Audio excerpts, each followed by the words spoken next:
Ironici tvrdí, že láska končí svatbou.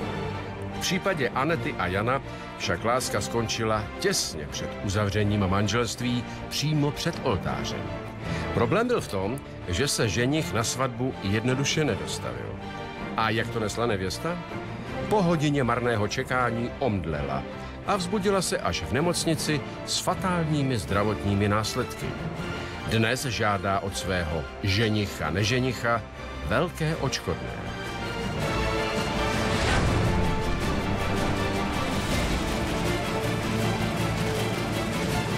Dobrý den. Posaďte se. Soud zahajuje jednání v právní věci navrhovatelky Anety Vaničkové proti odpůrci Janu Samuelovi o návrhu na náhradu újmy na zdraví. Paní navrhovatelko, postavte se. Prosím. Abyste se postavila, prosím. Ano, omlouvám se. Trváte na svém návrhu tak, jak byl doručen soudu, nebo ho hodláte nějak pozměnit? Rozhodně na svém návrhu trvám. To, že mě znemožnil před celým Českem, to bych mu ještě odpustila. Ale to, že mi zničil na dosmrti moje zdraví, tomu nikdy neodpustím. Děkuji, posaďte se. Aneta Vaničková je jedináček a pochází z dobře situované rodiny. Donedávna pracovala jako sekretářka v malé firmě. Pane odpůrce, postavte se. Souhlasíte s návrhem? Nesouhlasím. Co pak já jsem nějaký bůh, abych to na ní poslal? Je pošahaná, je to nesmysl. Děkuji, posaďte se. Jan Samuel je čalouník, ale v životě zatím vlastně nic nedokázal. Pochází z rozvrácené rodiny a nejednou už měl i konflikt se zákonem. Pane právní zástupce navrhovatelky, prosím, předneste váš návrh. Ano, děkuji. Vážený soude, navrhovatelka podává návrh o náhradě újmy na zdraví z následujících důvodů. Po dvouleté známosti se účastníci jednání dohodli, že uzavřou manželství, s čímž prokazatelně souhlasil i odpůrce. Navrhovatelka po dohodě s odpůrcem připravila všechny potřebné náležitosti a v určené datum a čas sňatku očekávala příchod odpůrce jako ženicha. Ten se však k oltáři nedostavil. Navrhovatelka na místě utrpěla ze zažitého šoku a hanby středně závažnou mozkovou příhodu s trvalými následky, které se projevují zhoršením sluchu. Od té doby s odpůrcem nekomunikuje. Vzhledem k výše uvedenému navrhuji, aby soud zavázal odpůrce k povinnosti zaplatit navrhovatelce sumu 2 miliony korun titulem stížení společenského uplatnění a sumu 150 000 korun titulem úhrady nákladů na léčení. Děkuji. Paní navrhovatelko, postavte se. Já se omlouvám, musíte trošičku hlasitěji. Postavte se, prosím. Sdělte soudu věcné důvody vašeho návrhu. Jedná se o to, že jsme s Janem byli smluvení na tom, že se vezmeme a on mě nechal stát u oltáře a na to jsem já dostala menší mrtvici a díky tomu jsem se probudila až za 2 týdny v nemocnici s velkou poruchou a vadou řeči a se špatným sluchem. Tvrdíte, že následkem mrtvice došlo rapidně ke zhoršení vašeho sluchu. Jak to tedy je? Ano, co se týká levého ucha, tak tam mám snížený sluch o 68%. A co se týká pravého ucha, tak tam mám snížený sluch o 40%. Mám na to i lékařské zprávy a posudky. Ano, soudu jsou známy posudky 2 odborníků. Jaké jiné zdravotní potíže jste utrpěla po středně těžké mrtvici? Tak měla jsem velké problémy s vadou řeči. Zakoktávala jsem se, zadrhávala, zmenšila se mi i slovní zásoba a delší slova mi dělalo problém vyslovovat. A umíš vyslovit slovo choromyslná? To tě přesně charakterizuje. Ty jsi tak neskutečně sliskej, sobeckej a sprostej. Vůbec na mě nemluv a radši se na mě ani nekoukej. Už tě nechci nikdy v životě vidět. Já na tebe klidně koukat nebudu. Akorát, že teďka tady děláš, že jsi hluchá, ale krásně slyšíš. Pane odpůrce, neatakujte navrhovatelku. Mohu vám udělit pořádkovou pokutu za nerespektování soudu, ano? Rozuměl jste? Ano. Dobře. Pojďme se na to podívat postupně, paní navrhovatelko. Jak jste se s odpůrcem seznámili? My jsme se seznámili před 2 roky v Itálii. Byla jsem tam na dovolené s kolegy a on tam byl s nějakým svým kamarádem. A hned na dovolené jste se dali dohromady? Ne, to ne. Na to já jsem stydlivější a opatrnější. To bylo jenom takové oťukávání. A kdy mezi vámi začal partnerský vztah? Prosím?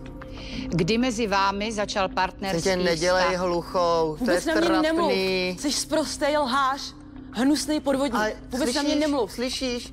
Jo, tady děláš hluchou a najednou slyšíš, že paní soudkyně neslyšíš. A mě jo? To je zvláštní. A to jsem dál? Ty jsi tak strašně ubohej. Já se fakt divím, že jsi ještě schopný A to chodit seš mezi ty? lidma. Paní Co seš ty? navrhovatelko, promiňte. Paní navrhovatelko, odpovězte mi na otázku, kdy začal partnerský vztah? Omlouvám se, partnerský vztah začal, když se objevil u nás ve firmě, kde nám dělal čalounění v kancelářích. Ano. Od té doby jsme spolu začali chodit na schůzky a tak nějak jsme... A začal tedy i milostný. Ano, ano. Takže jak se dál tedy vyvíjel po všem váš vztah s odpůrcem? Tak tenkrát to byly krásný 2 roky. No jak Byli pro jsme- koho? Já jsem musel dost, ale dost přemáhat. Mě jste byl opravdu na zvracení. Okamžitě na mě přestaň mluvit. Vůbec na mě nemluv. Jak si vůbec dovoluješ na mě po tom A všem, co co to jsi tady mi udělal, házíš mluvit? špíno, tady si vymýšlíš kravinky. Celou dobu jsem tě živila. Všechno, co máš díky mně. Jo, a odkud? To je zvláštní. Pane odpůrce, Kde jsi sebral auto, kde jsi postavte sebral se. byt? Promiňte, pane odpůrce, postavte se. Upozornila jsem vás na to, že vám mohu udělit pořádkovou pokutu. Za nerespektování soudu vám tedy uděluji pořádkovou pokutu ve výši 2000 korun. Posaďte se. A vy pokračujte, paní navrhovatelko. Jak to tedy bylo? Tak byli jsme spolu 2 roky a bavili jsme se spolu o tom, že je nám spolu dobře, že jsme spolu zamilovaní. A bavili jsme se právě a snili jsme i o společné svatbě. To znamená, že i pan odpůrce snil o společném vztahu, který by se měl ukončit manželstvím. Ano, samozřejmě. A kdy jste tuto svatbu začali plánovat? Tak to bylo v březnu a svatbu jsme naplánovali na 5. května. Pan odpůrce vám nějakým způsobem pomáhal s přípravou svatby? Jestli pomáhal? Ano, jestli pomáhal s přípravou svatby. Tak víceméně nepomáhal, spíš Prostě akorát... jakou, když jsem svatbu Pane žádal? odpůrce, Já bych ti nejradši vrazila facku, ale na takovouhle úroveň se kvůli tobě nesnížím. Jsi naprosto bezpáteřní, ty nejsi ani člověk. Ty jsi jenom zrůda. dobře, paní navrhovatelko, odpovězte mi opět na mou otázku. Nezdálo se vám podezřelé tedy, že pan odpůrce se nějak nevěnoval přípravám svatby? On mi to odůvodňoval tím, že musí více pracovat. Já jsem to odůvodňoval tím, že nechci ženit. Jo, že ses nechtěl ženit a proto jsi mi každou noc nosil kytky. Ne, já Proto jsem jsi mě ti pozval na každou večeři, chvíli kde jsi říkal, přede mě že se kleknul a nechci požádal si ženit. mě o ruku při svíčkách? Při To nemyslíš svíčkách? vážně? Jestli jako myslíš žárovku, že je svíčka, když jsem ti říkal, že se tě nevezmu, tak fajn, tak to byly svíčky. Dobře, děkuji To za myslíš podnětný vážně? dialog. Prosím vás, vraťme se k datu 5. květen. Jak probíhala tedy svatba? Tak měli jsme to naplánované na 11. v kostele svatého Bartoloměje a potom měl být ještě obřad na radnici. Kolik bylo lidí přítomno v kostele? A kolik bylo lidí, jste říkala? Ano, kolik lidí bylo přítomno v kostele? V kostele bylo téměř narváno, bylo tam kolem 300 lidí. 150 lidí vlastně byli pozvaní hosté a zbytek... Hezký divadelko jsi tam se hrála, no. Já divadýlko, ty hraješ jenom divadýlko, jenom všechny Ty si využíváš. zveš hosty na svatbu, Ty která nejsi nemá vůbec být. žádný chlap, ty jsi prostě jenom Ne, já jsem dechlina. chlap, který se nechce ženit. Ne, ty jsi ty- pošahaná ženská, která potřebuje svatbu. Pane jsi právní zdechlina, který zástupce neumí odpůrce, pracovat, neumí uklidněte se o sebe svého postarat. mandanta, prosím, Necháš vysvětlete se mu, jak živit se od má... ženskej. Paní navrhovatelko, mluví soud. Promiňte. Upozorněte svého mandanta, jak se má chovat u soudu. Děkuji. Paní navrhovatelko, kdy jste pojala podezření, že něco není v pořádku?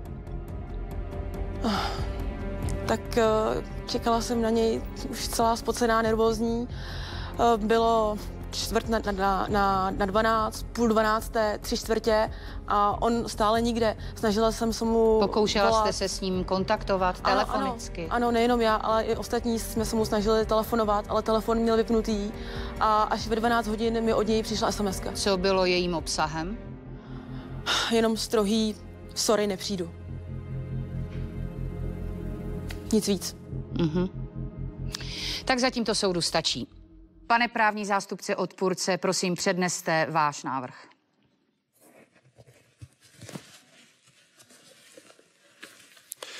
Vážený soude, odpůrce nesouhlasí s návrhem. Neexistuje totiž žádné spojení odpůrce a zdravotního stavu navrhovatelky. To, že utrpěla mozkovou příhodu, je sice smutná věc, je to ale vinou vnitřního prožívání událostí a neschopnosti navrhovatelky vypořádat se se stresovou situací. Odpůrce ve vztahu k zdravotnímu stavu navrhovatelky tedy nenese žádnou zodpovědnost.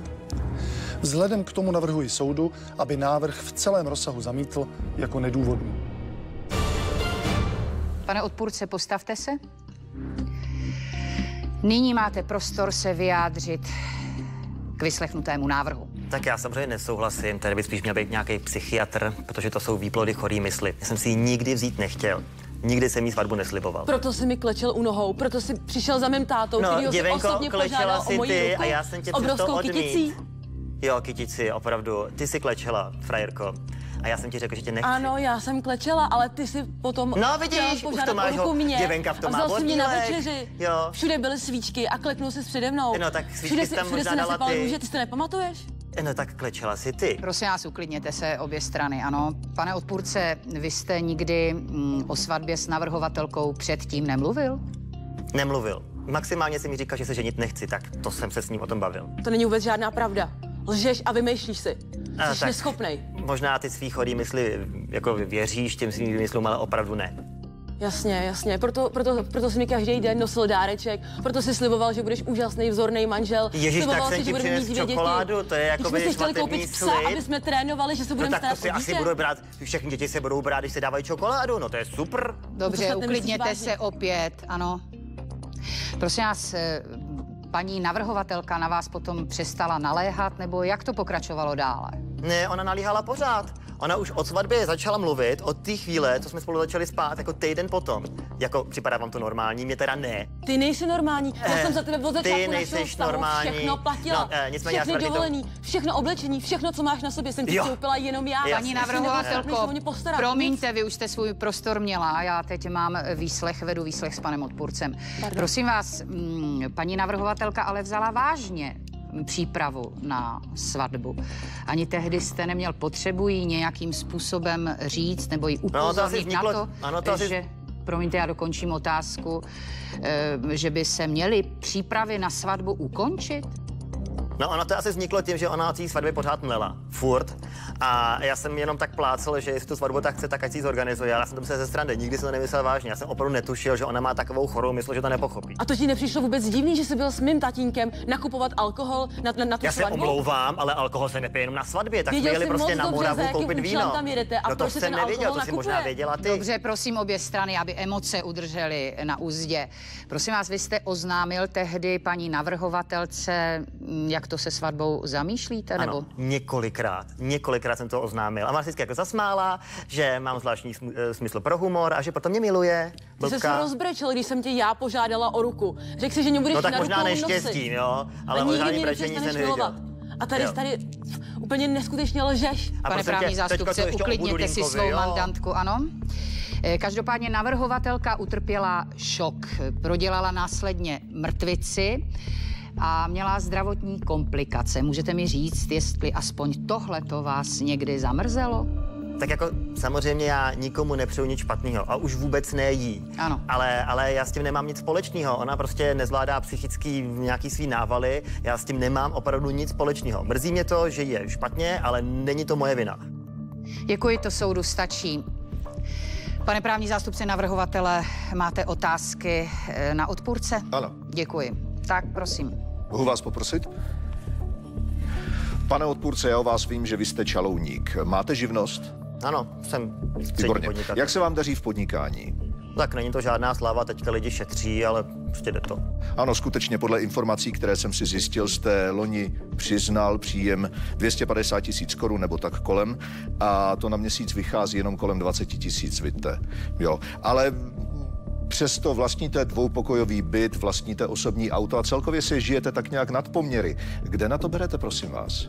No tak nechává se živit ženskýma, protože není žádný chlap. Mohla bys mě laskavě nechat domluvit, jo? Nebyla jsi před chvilkou ještě hluchá, nemohla si mluvit? Jo. Tak sázím, že jo, normálně jako každý chlap na sport, občas to vyjde a zadaří se. A podporovala vás finančně i nějak navrhovatelka? Ne, o tom vůbec. Teď lžeš. Ty si pořád vymýšlíš. Mohla by si už ten kolovrátek Jenom ode mě jsi vypnout. dostal 400 000 na to tvoje sázení. Neviděla Ale jsem o tebe ani drahoušku, a ty korunu. na to máš nějaký doklad? Nemáš, takže tichoučko a uklidníme se, jo? Nebo tady se skolabuješ? Pane odpůrce, s kým jste chodil předtím, než jste začal chodit s navrhovatelkou? Tak já jsem měl docela dost nezávazných vztahů. Ano, vy jste opravdu měl hodně vztahů, které jste bral hodně nezávazně, víte, ale to vám nikterak nebránilo v tom, abyste požádal své přítelkyně o peníze. Je to pravda, že už 4 roky probíhá soud s jistou paní Helenou Havlíkovou, se kterou jste měl vztah a od které jste údajně měl vylákat postupně 600 000 korun? No a zjistili jste si taky, že jsem soud prvního stupně vyhrál a že se to akorát táhne, protože se ona odvolala. Já za to nemůžu, že ta šílená ženská to prostě táhne, ale presumpce neviny funguje. Pane odpůrce, vy ale máte nějak smůlu na ty šílené ženské. Ano, I paní Helena Havlíková se za vás chtěla vdát? Ne, tak ta sice šílená, ale ne tolik. Ta věděla, že chci nezávazný vztah a viděli to všichni ostatní. Krásný důkaz toho, že to je jasný snad všem, jenom tady ty. Jak si můžeš vůbec dovolit takhle o mě mluvit? Já jsem tě celou dobu živila. Všechno, co máš, Co máš si to díky taháš mně. v paty, Ty prosím jsi tak tě? uboj a Máš tak tam neschopnej. nějaký Že bys si dokládek? nedokázal vydělat ani Nemáš. nějaké jako blbý auto. Jo, blbý auto, aha. Pokračujte, prosím. Pane odpůrce, dobře. Pokud jste se teda nechtěl s navrhovatelkou ženit, jak tady pořád deklarujete, proč jste s ní 2 týdny před svatbou navštívil svatební salon, kde vám navrhovatelka samozřejmě za svoje peníze koupila exkluzivní stylový To není svatební pravda, oblek? já jsem nikde nebyl. Já jsem Ale byl byl jste tam? na služební cestě. Pane odpůrce, já mám z toho nákupu tohleto potvrzení. No tak a je tam napsáno, že tam byl? Nebyl. To nějaká Ne. účtenka to koupila ona, jestli je pošahaná, kupuje v obleky, to je její Zkoušel jsi problém. minimálně Tady 20 to- obleků. Tady to potvrzení není, že jste tam byl, ale což je zajímavé, týden poté se ten samý oblek objevil v second handu a prodavačka v tom second handu, paní Anna Porubská, nám potvrdila, že jste ho tam přinesl vy a prodal jste ho hluboko pod cenu. Ne, to je nějaký omyl, to není pravda. Omyl, je na to svědecká výpověď. Tak možná nějaká podplacená, papínek má dostat. Ty jsi jeden velký omyl. A pane odpůrce, když jste se teda nechtěl ženit, jak říkáte, proč jste to byl právě vy, kdo určil datum svatby? To není pravda. To je pravda. To je nějaký blud, co To je se tady... pravda, Tady pořád máte protože- nějaký bludy, to tady jako taháte nějaký pohádky. Jaký blud, pane odpůrce? Vždyť podle informací, které jsem dokázal zjistit, tak vy jste to datum svatby na 5. května určil ne náhodně, ale zcela cíleně, protože 5. května před 3 lety zemřela vaše matka a vy jste si ji tímhletím způsobem chtěl připomenout. No, to je prostě náhoda. Děkuji vám. Nepotřebuju další otázky na pana odpůrce. Děkuji. Mohl bych položit několik otázek mojí mandance? Prosím. Můžu vás poprosit? Paní navrhovatelko, vy tvrdíte, že odpůrce vám s přípravami na svatbu moc nepomáhal. Vůbec v ničem? Ne, spíše jen tak dirigoval a měl většinou připomínky. Například? Například se mu nelíbilo, kde bude vlastně probíhat svatební hostina, chtěl mít na seznamu svatebčanů více svých lidí a tak podobně. A vy jste mu vyhověla? Ano, samozřejmě, úplně ve všem. Jak si vysvětlujete tu skutečnost, že odpůrce pořád tvrdí a deklaruje, že se nikdy nechtěl ženit? Protože to je prostě pravda. nemocný. Vás jsem se neptal, pane odpůrce, omlouvám se. V pořádku. Je prostě nemocný, není schopný přiznat to, že není chlap a že se nechává od normálních, křehkých, jemných ženských vydržovat, protože sám není schopný pracovat a vydělat si na sebe a na svoje živobytí. Jo, vy jste už tady říkala, že vám vlastně poslal SMS-ku, že nepřijde na ten obřad, na ano. ten obřad, ano. A vy jste pojala nějaké podezření ještě třeba před tím obřadem, že by mohl nepřijít? Ne, vůbec nic tomu nenasvědčovalo. Ještě Jenom večer, to, že jsem ti říkal, že nechci Pane svatbu. odpůrce, nejste večer před tázán. svatbou si mi ještě napsal SMS-ku, kde bylo napsaný od tebe přímo. Moc se těším na zítřek. Zítřek bude nejkrásnější den Paní mého života. navrhovatelko, prosím, komunikujte jen se svým právním zástupcem, ano? No se. Ano, skutečně tuhletu informaci jsem si ověřil u mobilního operátora Ano. a skutečně byla tahleta SMS-ka v tomhletom znění, jak uvedla moje mandantka, odeslána večer před svatbou z mobilního telefonu odpůrce na mobilní telefon mojí mandantky. Ano. Není tam ani slovo o svatbě. Paní navrhovatelko, pojďme teď k těm zdravotním následkům, které vám způsobila mrtvice. Jak vám to ovlivnilo společenské uplatnění? Tak 3 měsíce jsem byla v pracovní neschopnosti a teď nedávno se lékaři rozhodli, že mi vlastně schválí nemocenskou a ve výši vlastně 1. stupně. Myslíte invalidní důchod? Ano, myslím tím invalidní Dobře. důchod. Už ani neví, co má schválenýho. Prosím vás, mlčte. Jsi tak nechutnej, vůbec na mě nemluv. Paní navrhovatelko, jak celý incident vnímalo vaše okolí? No, tak moje okolí se tím celkem pobavilo. Dokonce jsem se dostala na stránky jednoho bulvárního týdeníku. Gratuluji. To si asi chtěla, že? Já, to si chtěl ty jsi chtěl vždycky vedle mě akorát zviditelnit. Samý Nobel restaurace, všechno jsem platila já, všude se vedle mě chtěl vystavovat, všude se se mnou chtěl fotit, jenom aby tě viděli, že chodíš se mnou. Mýmu tátovi si les tak do zadku, že ti nebyl vidět ani nohy. Jsi úplně neschopnej a nejsi ani žádný chlap, vůbec na mě nemluv. Paní navrhovatelko, mohla byste dokončit, co jste začala? Ano, bohužel jsem se dostala na stránky bulvárního plátku v rubrice Skandály a vztahy. Byly tam fotky i když jsem ležela v komatu v nemocnici a samozřejmě už se s mým otcem s nimi taky soudíme. Takže to vlastně překročilo hranice regionu. Rozhodně. Nemám další otázky. Děkuji vám. Pane právní zástupce odpůrce, máte otázky na navrhovatelku? Ano, děkuji. Prosím. Slečno Postavte navrhovatelko, můžu vás poprosit. Slečno navrhovatelko, kdo vlastně koho požádal o ruku? Požádala jsem o ruku Jana. To je dost neobvyklá situace, většinou to bývá přesně naopak. Tak žijeme v moderní době, nemyslím si, že by to bylo něco nenormálního nebo něco extrémního. Asi o hodně věcích myslíš, že je nenormální, že? Nebo normální? Normální seš ty. Jo.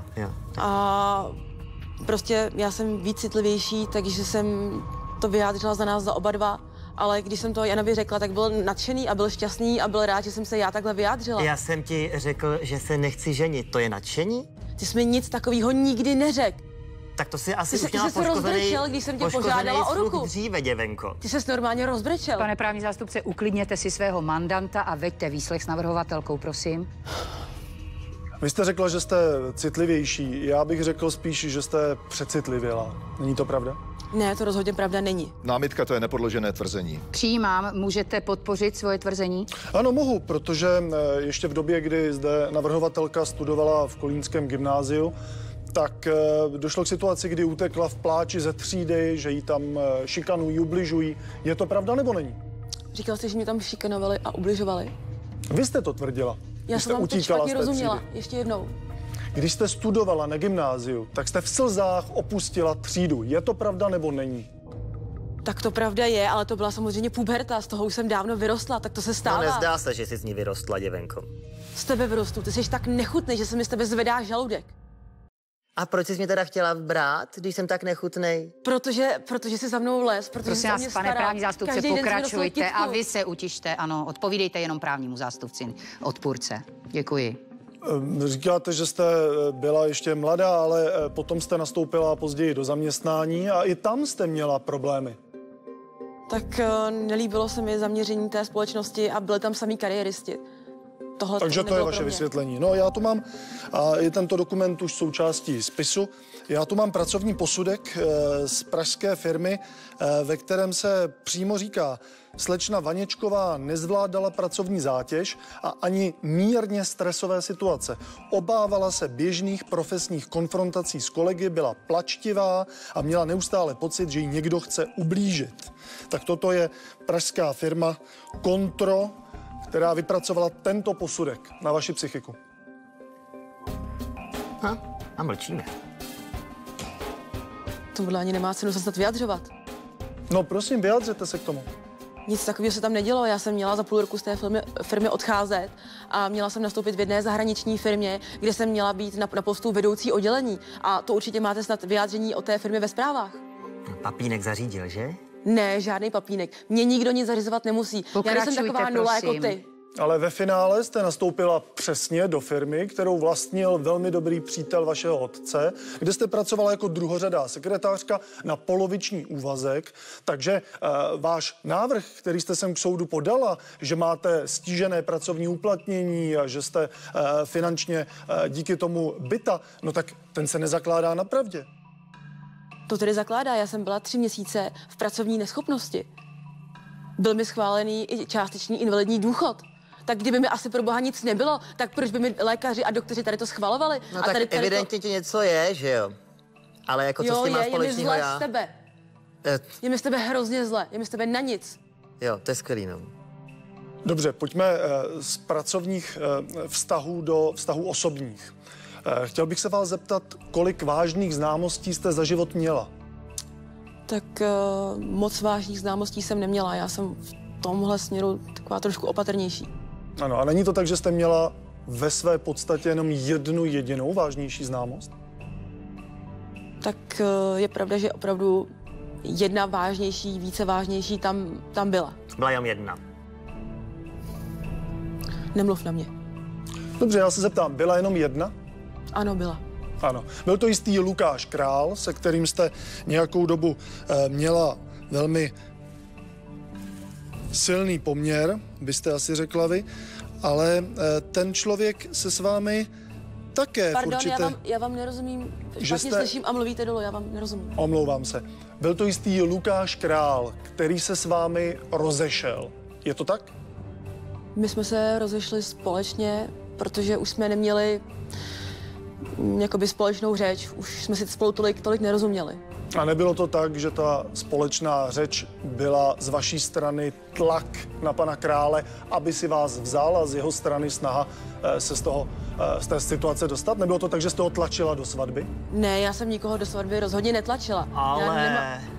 Já nemusím nikoho tlačit do svatby. V Jenom tom mě. případě... A nepotřebuju, aby mě nějaký chlap živil. Já se o sebe dokážu postarat sama. Ne jako ty, který se akorát Ale to prostě tady parazituješ pořád dokola na všech omíláš. ženských a necháš se živit od ženských. Od křehkýho něžního pohlaví se ty jako chlap necháš živit. Prosím vás, komunikujte s právním zástupcem a vy mlčte, ano. Slečno, pokud popíráte to, na co jsem se vás zeptal, tak v tom případě já bych vám zde rád ukázal svatební oznámení, které jste nechala vypracovat. Je autentické, slečno? To jsi mi sebral se šuplíku. Já jsem fakt netušila, že jsi až takovej hajzl. Lukáš Král a Aneta Vaněčková vás tímto slavnostně zvou na svatbu, kterou budou mít a tak dále a tak dále. A je zvláštní, že je to stejný kostel, ve které jste údajně měla mít svatbu i s mým mandantem, svatý Bartoloměj v Kolíně. Tak to je fakt divný, když bydlím v Kolíně, ale na tohle vám rozhodně nehodlám odpovídat. Prosím vás, stůjte. Pardon. To je ale náhoda, že? Pane právní zástupce, máte ještě otázky na navrhovatelku? Ne, nemám, děkuji. Posaďte se. Na svého mandanta otázky máte? Také ne, děkuji. Děkuji.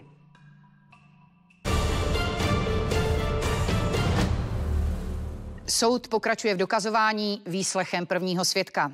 Soud předvolává Petra Vaněčka.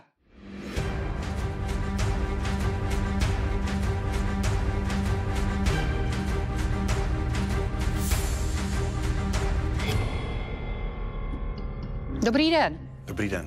Dobrý den, pane svědku. Prosím, v jakém jste vztahu k oběma účastníkům jednání? Tak Aneta je moje dcera a já tady budu zastupovat její oprávněné nároky. Pane svědku, co víte o připravované svatbě účastníků jednání? No to je otázka, když jsem to celé platil. Prosím vás, vy tady nejste kompetentní k tomu posuzovat otázky soudu.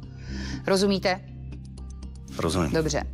Od kdy jste věděl, že se účastníci hodlají vzít? No, věděl jsem to asi od března, ale byl jsem zásadně proti.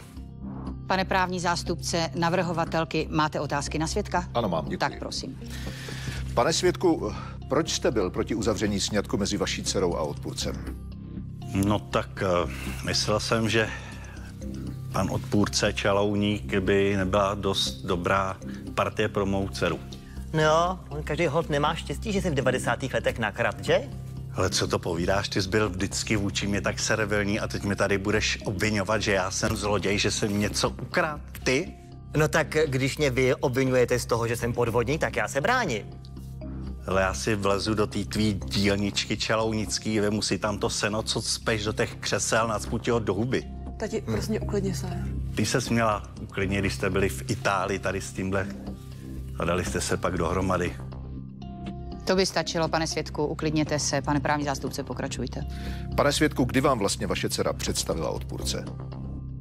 No, tak bylo to v neděli při obědě, kdy ho k nám pozvala Ale to už asi dlouho předtím spolu chodili, protože já jsem o tom nevěděl.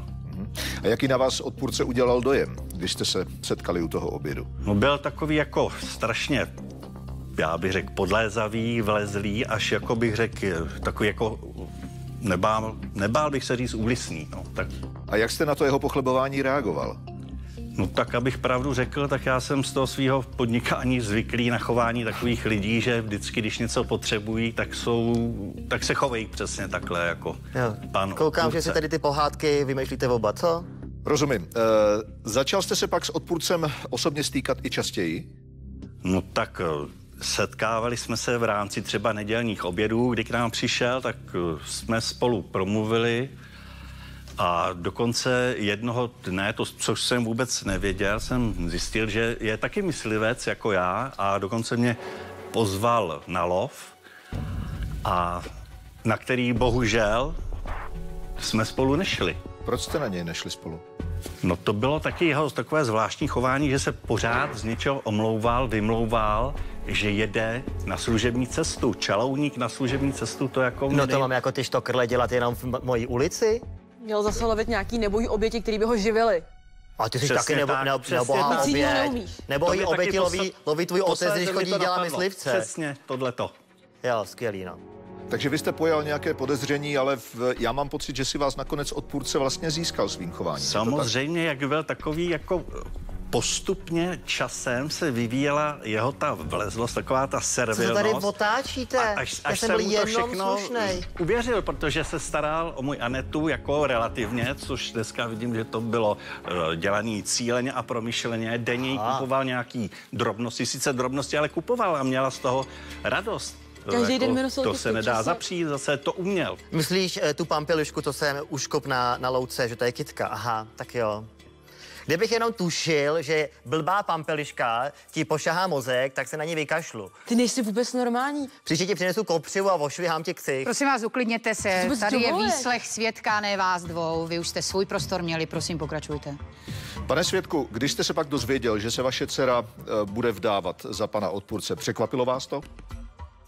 No tak v podstatě mě to až za stolik nepřekvapilo, jelikož každou neděli k nám pan odpůrce chodil a vyjadřoval se jako, že mou dceru miluje, že si chtějí vzít, že když budou mít děti, tak já si určím jméno, jak se budou jmenovat, a zcela Co to se tady choval takhle. vykládáte Rozumím. za pohádky? Přesně tak to bylo. Jo. A proč jste teda byl proti uzavření toho sňatku?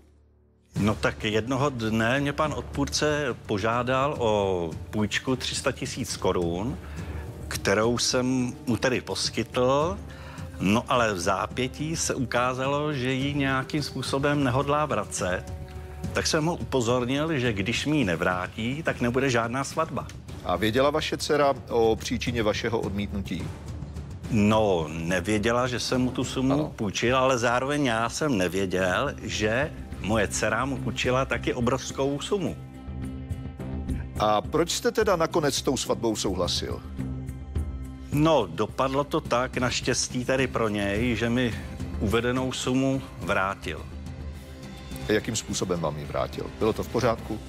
No takhle, co jsem se dozvěděl až posléze, tak šel si k mému obchodnímu společníkovi půjčit peníze mým jménem a ten mu je tady bohužel půjčil, protože věděl, v jakém jsme vztahu a zhruba, co se asi bude dít. Takže Parazite. ať jak Přesně chce, nakonec se ta svatba začala připravovat. Ano, určitě. Pane svědku, choval se odpůrce takovým způsobem, ze kterého by bylo naprosto jasné, že s tou svatbou nesouhlasí? Ne, to bych jako nepozoroval. Jo, takže když vám říkám, že si dceru nevezmu, tak to je jakoby nic. Aha, No pozor, jak to chcete, jako pod ty telegramem, zapomínáš, nebo... jak jsi byl u nás a klečel si na kolenou s takovouhle kyticí růží Ne, to není a pravda. požádal si mě o ruku. Ne, Není to pravda. jsou keci. Ty jsi neviděl ty jsem kamery, stejně jak ještě máme doma platila já. rozmístěný. Ty jsi neviděl ty 4 kamery. Mám ti to předvíst? Mám to tam na záznamu, kamaráde. Pane svědku, komunikujte s právním zástupcem navrhovatelky. Takže po těchto námluvách, které jste právě popsal a které předpokládám máte i na videozáznamu, Určitě, ano. Začala příprava svatby, ano? Ano. Těch příprav se účastnil i odpůrce? No tak částečně. Jeli jsme tady spolu na Moravu kupovat k mým známým do sklepů víno a nějakou slivovici, takže takhle se do toho jako vědomě zapojil. A nasvědčovalo něco tomu, že by se odpůrce nechtěl ženit? Ne, nepřipadalo mi nic, vůbec nic. Takže nakonec ale víme, jak ta nešťastná svatba dopadla a zdravotní následky mrtvice přetrvávají dodnes. Kolik vás stálo léčení vaší dcery do dnešního Tak stálo mě to léčení. Já jsem jí musel zaplatit profesionální psychologii, logopeda a celkem bych to vyjádřil finančně zhruba 300 000 korun. Děkuji, nemám další otázky. Děkuji. Má na svědka nějaké otázky právní zástupce odpůrce? Ano, děkuji. Tak, prosím. Pane svědku, vy se označujete za podnikatele, zřejmě se považujete za velmi zkušeného podnikatele, jak tady zmínil můj mandant, podnikáte už od 90. let a to byly ostré časy. Byly. Obstál jste, musel jste dokázat Určitě. přečíst člověka velmi Ano, rychle. Jak je možné, že jste nevyhodnotil mého mandanta tak, jak o něm teď hovoříte, No, že to jste je mu dobrá uvěřil? otázka, protože byl tak rafinovaný, že mi to ani ve snu nenapadlo, že může cílit takový podvod na moji vlastní dceru Anetu. A pane svědku, není to náhodou tak, že jak jste zvyklí všechno přepočítávat na peníze, že si vás do určité míry můj mandant vlastně koupil? Ne, takhle bych to opravdu teda nedefinoval. To v žádném případě. Chvíli jsem byl jaksi na vážkách, ale že takhle to určitě ne. No tak sám jste tu zmínil, že vás pozval na lov, který zaplatil. To bylo, ano, v pořádku, ano. To nám líbilo, akceptuji, že jo, to no. akceptuji. No ale samozřejmě, že tam nejel, jak už jsem říkal. Dobře, ale proč se nezmíníte o tom, že vám věnoval jako dárek loveckou pušku za 100 000 korun? Historický kousek. No, o té pušce to jsem si užil také své. Asi před měsícem ke mně přijela policie a tu pistoli zabavili, že je kradená. Pane svědku, vy jste zmínil taky, že jste mému mandantovi půjčil peníze, Ano. je to tak? Vrátil vám je tedy v plné výši? Plné výši a plus tam dal nějaký doplatek. Moment, nějaký doplatek. Jaká to byla částka, kterou si půjčil? 300 000 korun. On si půjčil 300 000 korun, to vám vrátil Ano. a ještě vám dal dalších 50 000 navrch. To je nějaký doplatek, drobný. Jasně. To bylo z jeho iniciativy. Bůh ví, kde se ho prostě sebral. ne, že? Zase to vyloudil z nějaký chudinky. Takže když vám můj mandant dává peníze, to se vám líbí, to... No tak on vracel půjčku, že to jako... A to tak to- úspěšně, že v zápětí na to jste mu dal další půjčku, o čem jste se tu vůbec nezmínil. No, myslel jsem si, že když byl schopen splatit těch 300 000 a znova mě požádal o další půjčku ve vyšší výši, no tak jsem mu ji tedy poskytl. A ještě navíc jste změnil svoje do té doby váhavé stanovisko ke svatbě a rozhodl jste se, že tedy on by si měl vzít vaši dcerunku. Je to tak? Tak v podstatě by to tak mohlo i být, no, de facto, ano. Potom ale se stalo něco, co vaše plány, ať už finanční, anebo se zaopatřením vaší dcery, co je vysloveně rozbilo. Přišel e-mail od mého mandanta a přišel před svatbou. Je to tak? No, žádný e-mail jsem neobdržel. Ale obdržel. Ne, neobdržel. Fakt, No tak jako, v tom případě s velkou pravděpodobností já teď vám tady ukážu zcela imaginární e-mail, kde máme potvrzení, že byl vámi přijat, protože to elektronická Prosím, pošta zvládá. prosím. Pane Vaněčku, bohužel se věci zkomplikovaly, musím teď narychlo odcestovat, napsal můj mandant, abych vám mohl vrátit ty peníze. Oznamte Ne, prosím nic své takového jsem dceři, nečetl. že zítra svatba nebude. Ne, nic takového jsem ve svých mailech neměl. A o jakou sumu šlo vůbec? A šlo o 900 000 korun. 900 000 korun. Pokračujte. A možná proto také, aniž byste dceři cokoliv oznámil, když jste si přečetl tento e-mail, tak jste okamžitě svolal vašeho strehochy a ještě ten týž večer, když jste ten e-mail dostal, tak jste ve Ne, tak 4 to- autech vyrazil hledat mého No ale mandanta. nebylo to na základě žádného mailu, prostě jsem potřeboval určitou sumu dát příští týden dohromady a chybilo mi tam zhruba těch 900 000, tak jsem A úplně se náhodou svými to známými bylo jel před tím navštívit tady údajným pana datumem odpůrce, svatby. aby se uráčil mi tuto sumu vrátit. Takže náhodou jste to vycítil nějak v nějakém vlnění, vysunul jste radary a dozvěděl jste se, že můj mandant tak nějak cítí potřebu vám to nevrátit a v tu chvíli jste nasedli do aut a Ano. vyrazili jste se ho hledat. A Prostě vyrazili jsme za jste ním ho- měli pro své peníze, to snad chápe každý. A hledali jste ho nejenom v Kolíně, kde bydlí, ale Různě hledali jsme jste ho ho i v hledali širokém po dalekém jeho okolí. známých, co jsme slyšeli, kde by se mohl vyskytovat. Jo, i když jsem druhý den měl přijít na svatbu. Zajímavé. Pane svědku, takže vy jste se v tom lovu po penězích úplně zapomněl zmínit vaší dceři o tom, že svatba následující den nebude a tím, pane svědku, jste se vy, nikoli můj mandant, který to oznámil včas, podepsal na jejím zdravotním stavu. Ne, skutečně. Já nemám další to otázky. nebylo. To nikdy neudělal. Tomu nevěřím. No tak Děkuji. se to stalo, Drahoušku. Ne, Děkuji. nestalo. Děkuji. Pane svědku, váš výslech je u konce, můžete se posadit.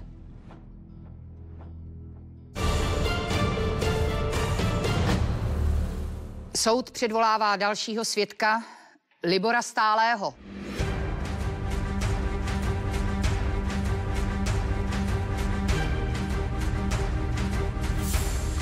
Dobrý den. Dobrý den. Pane svědku, v jakém vztahu jste k účastníkům jednání? Jsem tady Honzův nejlepší kamarád. Pane svědku, co víte o vztahu účastníků jednání ještě předtím, než se chtěli vzít, než chtěli uzavřít manželský svazek? Tak tady Honza mi řekl, že má jenom nějakou novou pipinu, takže nic víc jsem nevěděl. A víte něco před zdravotními komplikacemi, Vůbec které nic. měla posléze paní navrhovatelka?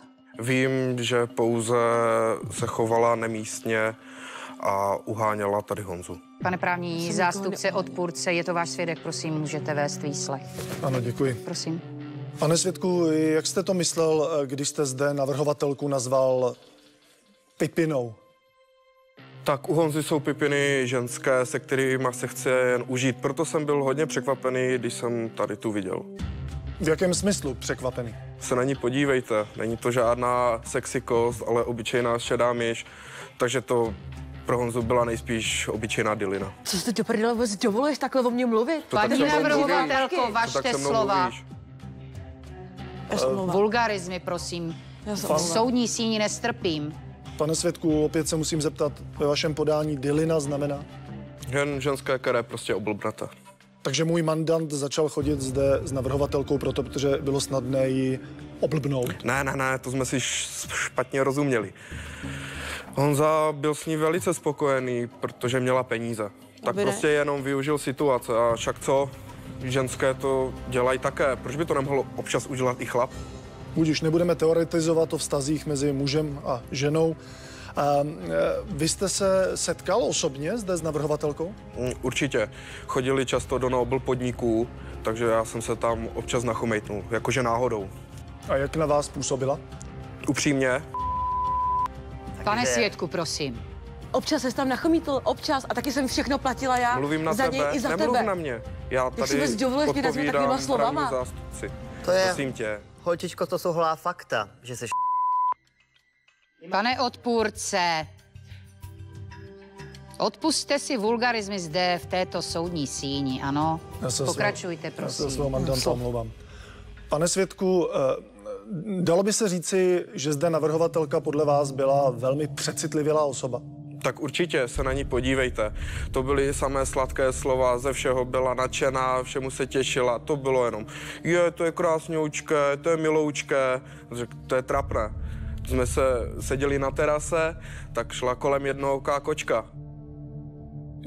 Promiňte, a v čem je ta pointa příhody s jednookou kočkou? Tak začala hned, chuďátko moje, má jedno očičko máš, kdo ti to udělal?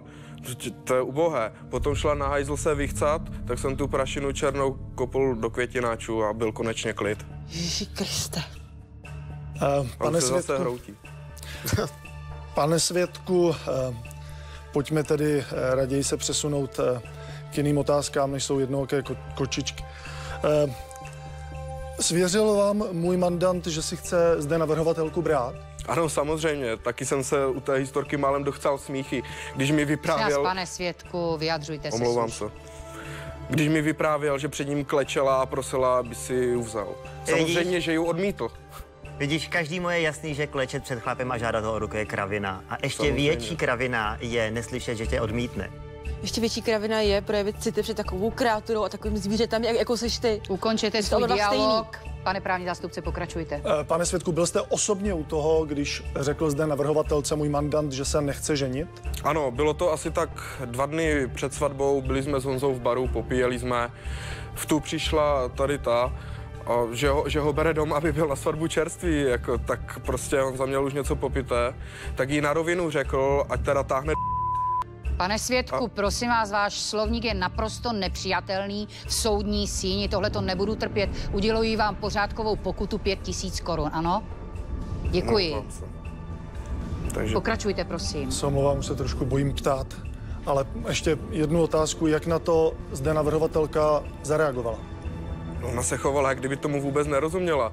Prostě se usmála, řekla, dobře chlapci, nebudu vás rušit, užijte si zbytek večera. Přesně, to není normální. Všechno si ignorovala, vždycky tě člověk odmítne a ty... Tak myslela jsem to dobře, nechtěla jsem se s tebou Ty si hádat nemyslela, to večer před svatbou. ty nevíš, to je slovo myslet, ani ho nepoužíváš. Ona hlavně nemá čím myslet. No to... Co jste vůbec dovolujete? Víte, kolik jsem za vás tam nechala všude peněz? Nechávala jsem se akorát vydržovat. Tak prosím, dost. Ano, klid podniky. soudní síni, prosím o klid soudní síni. Pane právní zástupce, máte ještě nějaké otázky? Ne, nemám, děkuji. Zřejmě to bylo to chování zde navrhovatelky, které mého mandanta zmátlo. Děkuji. Děkuji vám. Pane právní zástupce navrhovatelky, máte otázky na svědka? Ano, mám. Prosím. Děkuji. Pane svědku, kde jste zaměstnaný, prosím vás? Teďka nikde. Odpočívám. Odpočinek je taky potřeba. Ovšem, to je potřeba. Mimochodem, předtím jste byl právě s odpůrcem spolumajitelem čalounictví, které jste ale museli zavřít kvůli daňovým podvodům, vidíte. No a pak u soudu vy jste na sebe vzal veškerou vinu, ačkoliv ty indicie směřovaly k vám oběma. Co mělo být tou reciprocitou za to, že jste všechno vzal na sebe? Vůbec nic. Problémy byly v papírech, které jsem dělal já. A Honza jenom makal. Takže Honza s tím neměl nic společného. Rozumím. Každopádně ale po tom soudu jste si začal hodně užívat, jako žít na vysoké noze, pane svědku. Jako kdyby jste měl od někoho velké peníze. Jo? Holdujete hazardu? Určitě ne.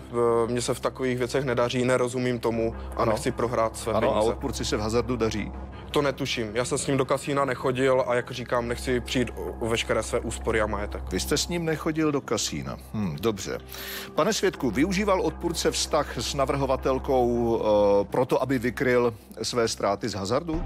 Tak když byla tak štědrá a pěkně ho dotovala, i já bych se usvolil k tomu s ní chodit, kdyby mě tak přispívala na živobytí. A je vám známo, že asi 2 týdny před svatbou si odpůrce půjčil od otce navrhovatelky 900 000 korun? Tak o tom vůbec nic nevím. Nevěděl jste? Vůbec. Akorát vím, že pár dní před svatbou Honza prohrál nenormální peníze na ruletě. Ale prosím, pěkně. Pane svědku, pozval vás odpůrce na svou svatbu? O jaké svatbě mluvíte? On se nechtěl vůbec ženit. Jak to, že ne? Pozval vás nebo nepozval vás na tu svatbu? Jako, proč bych ho zval, když se na žádnou svatbu nehodlal přijít? Jak je potom možné, že jste byl 5. května v 11 hodin v kostele svatého Bartoloměje v Kolíně? To bude Jak je to možné? nějaká shoda náhod, protože vůbec jako jsem šel náhodou okolo. Náhodou jste šel kolem, Ano. jenom jste si tak odběh od plotny, vidíte, v obleku a s kyticí v ruce. Děkuji, nemám další otázky. Děkuji. Pane svědku, váš výslech skončil, můžete se posadit. Právní zástupci, máte návrhy na doplnění dokazování? Z naší strany ne. Z naší také neděkuji. Děkuji. Soud tímto prohlašuje dokazování za ukončené. Pane právní zástupce navrhovatelky, předneste prosím váš závěrečný návrh. Ano, děkuji. Vážený soude, na základě provedeného dotazování na dnešním jednání nadále trvám na tom, že návrh na náhradu újmy na zdraví je oprávněný a navrhuji proto soudu, aby mu vyhověl. Děkuji. Váš návrh?